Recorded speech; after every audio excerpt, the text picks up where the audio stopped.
Hello, everyone. This is Scott with another Saturday service. This week's message, I couldn't quite think of a title for it yet. I'm going to let it come through. Maybe after the recording, it'll make better sense when I start to process the writing and sort of look at it for what it is. Um, but we're somewhere in between envisioning the future and embracing what is and sort of finding the crossroads of those two things. So what that means is um yeah, let's look at what that is. It was a very busy week for me. So I did have a lot of events happen, some of them quite outside of my control.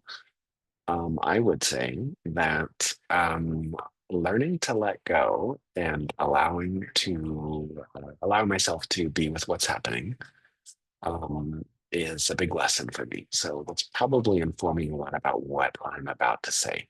While I do know that I am a witch and I can weave with the threads of fate and make things and changes happen, the one thing that I like to say is once you've cast a spell, once the magic is in motion, there is an aspect to it that is a lot like faith, because that which you've set forth into the invisible starts to become real.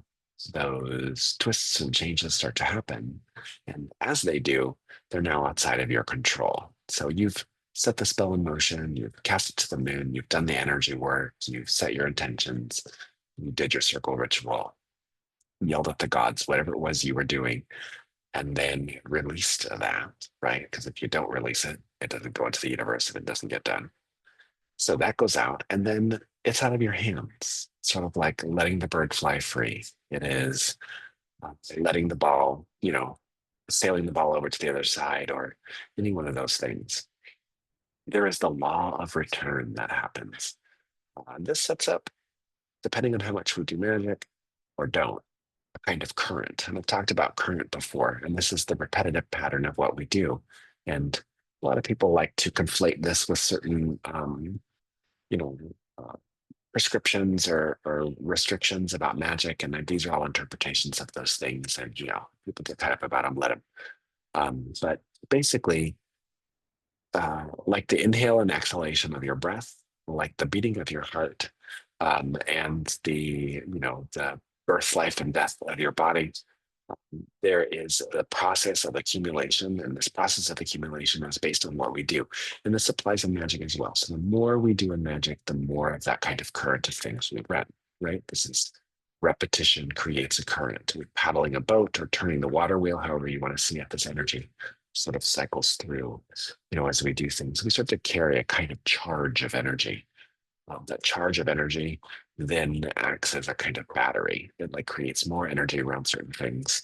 And yeah, if you really want to know much about that, come to some of my classes or join a mystery school that really teaches magic, and you can really learn about what that is. I'm not here giving out free information about magic necessarily on the internet. I just want to say what's occurring and why it's important this week. Why is it important this week? Well, I like to pull on those three rays, right? So that first ray, when we're talking about what's logical and where we're putting our mind to, or where our energy, our force, our power is going into, we have the emperor, right? So this is really teaching us about not just rulership. When we think of emperor, it's not just like a king, right? Like it's the king of kings. So it's not the ruler, it's the ruler of rulers. It's the one that sort of like is of the land of things. We have a really strong Aries energy associated with this. This is the first action of a ruler. What we can see as a fault in the emperor is the lack of commitment to embracing the consequence, right? So when I see the emperor in a lot of ways when it comes to personal power, I'm often like, yes, you do have the power to make those choices. You do have the power to decide those things for your life. And that doesn't mean they're perfect, correct, or right, right? Because it could be god awful wrong. How do we know that? How do we feel after, right? If we're running a lot of things and we just feel sicker and sicker and sicker, we're not running a good current of magical energy. We're running an unhealthy current of magical energy because we feel unhealthy. If we're running healing current and you healers will start to feel healed, you can still get burnout and all sorts of things, but there's a quality of energy to it. what the Emperor is teaching us this week is the result is important. And so to think about the vision of tomorrow as we implement it in our power today. So, what way are you applying your energy in your life? And how does it fall within the tracks of your path, as in where you are going and what your goals are? My favorite part about this card is the cross within the eye of the Emperor, which is sort of like a bullseye in a certain way. There are elements of the tree of life in this, but for me, it's standing out this week is like, is your eye on the target? And is that target in the greater pattern? You see that pattern of energy behind him in that kind of window, right? There's a line through and there's a line behind. And those two things are adding up to me. So, what are the actions this week and how do they add up into the bigger pattern of things, right? Don't just blow power on the moment. Watch that, see what it means. And even if that's necessary, I mean, and please gratify yourself. But how does that add up, or how does that create a current in your life? So are you repeatedly doing a bunch of negative BS? Are you repeatedly overgiving? What are you repeatedly doing? Emperor saying, just look at that in the bigger picture. Think about what these actions are, even though they're small, might be adding up to in the long run. Okay. So our second card this week is the love card. This is the Nine of Pentacles normally. It's called the Nine of Earth in this one, and it is called the Zenith in this card. We can see this card in the regular deck as that kind of, uh, it's kind of like a well-to-do, like, person, in their garden, with the wall, and they have like the falcon, on their perched on their arm. This is the raptor. This is someone who has very fine perception. You will notice sometimes that the falcon is hooded. The perception is hooded. This can be, the stateliness of the trees, the beauty of the wall, the gorgeousness of the garden. And this all represents establishment, right? When we're thinking about that, in regards to the message of love, right? Because that particular card resonates with the ray of love. And that's also the ray of dreams. It's also the ray of, the Fae, right? But this energy really, in particular, is saying, what is accomplished, what is in process. Emotionally, maybe watch wanting to start new things, invest in new projects, etc. Unless that Emperor Zenith message comes together to say, like, you kind of been sitting on your haunches a little too long, and it's time to put project into motion. So it there is an essence of something very physical happening or could happen, which we are emotionally invested in, right? Because it is the love, it's the emotional side of things when we're talking about these two cards. And the question for you is, are you in a place in which you need to maybe sort of be with what is, right? Rather than trying to do something else, or ask yourself, have I been with this long enough? Is it time for something else, right? So just sort of weigh those options for yourself. Come to your own personal assessment to see what that is for yourself. How does this come together? What's the wisdom, right, that might arise in this? And then we have the Two of Swords. And I love it in this deck because there are like florals, for spring, groundbreaking, right? And there's an energy to this card of crossing, and that's why it is called the crossing. And because it's a sword, this really relates to mind. And the reason that sword relates to the mind is because it's double-edged. And it's double-edged because this left and right that we're talking about in these two cards, as the song goes, it cuts both ways, right? So when we're dealing with swords, my friend Chris likes to say, we're dealing with ideologies, we're dealing with thoughts about things, we're dealing with beliefs, or we're dealing with mental structures or psychic structures of things. When we see the two, we can see this as sparring, and this can be both healthy and unhealthy, right? So, in the healthiest way, a mental sparring with yourself, like coming to the wisdom point of like, this is what is, this is where I'd like to be. What does that mean? Like that kind of repartee going back and forth is actually great mental gymnastics for you until it's not, right? If it becomes obsessive, it's taking over your processes and your patterns. You might want to look at like, is that nine of coins really telling me that I need to create forward movement for myself? Is it telling me that I'm sitting in my own juices too long and I'm just repeating patterns in my head, crossing those swords and not really getting anywhere? Or is it telling me that I've done enough of that meditation on these things and it's time to implement them forward? The key warning when we have a wisdom card with the two of swords would be watch the interaction with others. So I would say if you're going to launch something new, start a new project, have an idea that you'd like to sort of like gorsh out with someone, like just like, what does this mean to you? And if I was going to do this, how would you see that for me? And you're really going to work it out. Find the right people for that. The right people for that aren't going to agree with everything that you think or say. They're going to agree with your right to be and love you and all those sorts of things. They're going to offer maybe a contrasting point or ask questions that might open things up for you. So just sort of look at the opposition or creative criticism.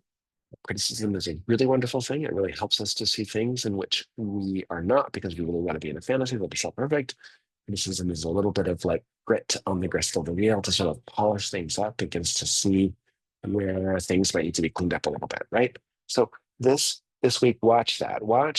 Um, watch any sort of imperious nature in which you think that what you're doing is right for you and everyone else can, F off and all that sort of stuff.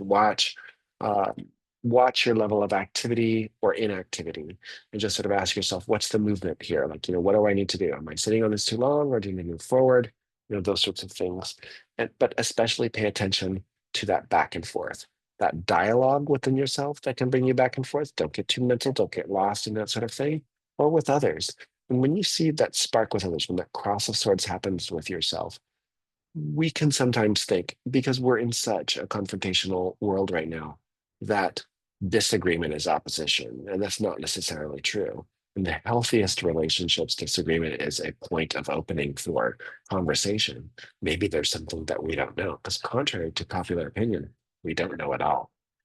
I was talking to my therapist this week, and we were talking about astrological signs and psychology. And I said, the things that people sometimes miss about astrology is that your chart is not telling you where you're the expert. Your chart is telling you where you're learning. So you're far from the expert and you're on the way that direction. So they see their sun sign, they're like, oh, well, I'm a Leo. So I'm the Leo. Well, it's like, yeah, you're learning to be the Leo. You're learning that tool, right? You're learning that element. You're learning those qualities of those sorts of things. We're not the expert, right? We're learning to be. We're learning. We're growing, right? And when we close things up, we create a closed circle, we create a closed avenue, then it's no longer open to new information and wisdom can't get to us. Love does not penetrate, it only insulates, right? Like logic only buffers, it no longer encourages us to see things from different perspectives. So we just want to say, what's a healthy argument? What's a healthy opposition? What's a good way that we can come together in those things? And honestly, the way things are so polarized, finding good opposition would be a great idea. Like, where is it that you're challenged? Your ideas are challenged. These are all great wisdom points for this week. The last thing that I'd like to point out this week is I pulled a fourth card, and this one was sort of like under the surface of things. This is sort of like what's a good emergent energy to sort of remember. And we have Brother Water. So this is a knight, right? This is like the Knight of Cups. And that message there, that's sort of beneath it all, is sort of the refinement of the dream, the refinement of the feeling about the direction that you're going, the refinement of the sense of poetry of your place in the universe. There's a quality to this that's emotive. It's less, it's less the logical linguistic. It's more of a feeling. It's more of a sensation. It's going to motivate us. So it's kind of piggybacking off of last week, and it's just really asking like, what is it that's really carrying us right now? And this week, if we look at, like a little bit of ego stuff, a little bit of like, are we sitting on our haunches kind of stuff, and are we avoiding conflict kind of stuff? Just sort of look at those things and see how they add up for you. Just ask yourself, where is healthy movement? Where is healthy opposition? Am I doing too much? Do I need to pull back? Because last week there was that close the door kind of thing. or open the door kind of thing? Or or is it time for me to sort of move on, right? So an assessment might be a good week for that. We're in that new moon, we're past that Cancer moon, we're in the new phase of things. We can still look at what we can cultivate and grow at this point. I mean, if you're watching this message this week, if you're watching this message at any time, of course, message applies to you in whatever way that your consciousness brings it forward, because this all is a consciousness experience, right? It's an experiment, right? We're learning, we're growing, we're understanding, and each bit of information that we get is a piece of the puzzle, right? I like to say with my readings, right? They're a fragment, right? Unless we're sitting together and we're doing this individually, they're a fragment. And if you're going to your favorite astrologer and you're also pulling your own cards and you're also, reading someone or going to a channel or whatever those things are, you can take all of these bits of information and begin to put them together, like put them into a vision board, put them onto like a brainstorm board or whatever, and sort of map them out.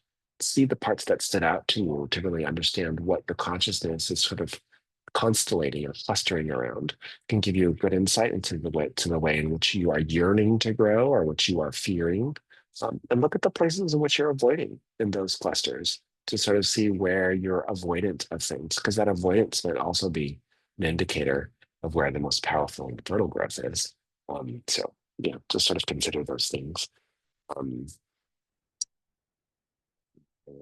the wisdom is in the crossing, at the crossroads, at the crossing of ideas, in the conversation, maybe even in travel, right? Like that crossing can be going to or crossing other space. Yeah. I'm a little busy right now, but I am available. It's probably better to get me an online reading, although I haven't been at the studio very much. But you can find me and just send me a message and I'll get back to you as soon as possible. Um, I'm here. This is good to me. Blessed be, blessed be, blessed be. You can find me at starandstonellc.com, or you can join my Patreon where you get the videos for free. I know they're on YouTube, but it's just a good way to support having that subscription to get delivered right to your email box. And they include a little bit of text more than you get in the YouTube. Um, and I'll get that 70 reading out as soon as I can for you. So I hope you're having a lovely start of the week, a great Saturday, the ending of one, Sunday, the beginning of another. And blessed be, blessed be, blessed be. There you go. Bye.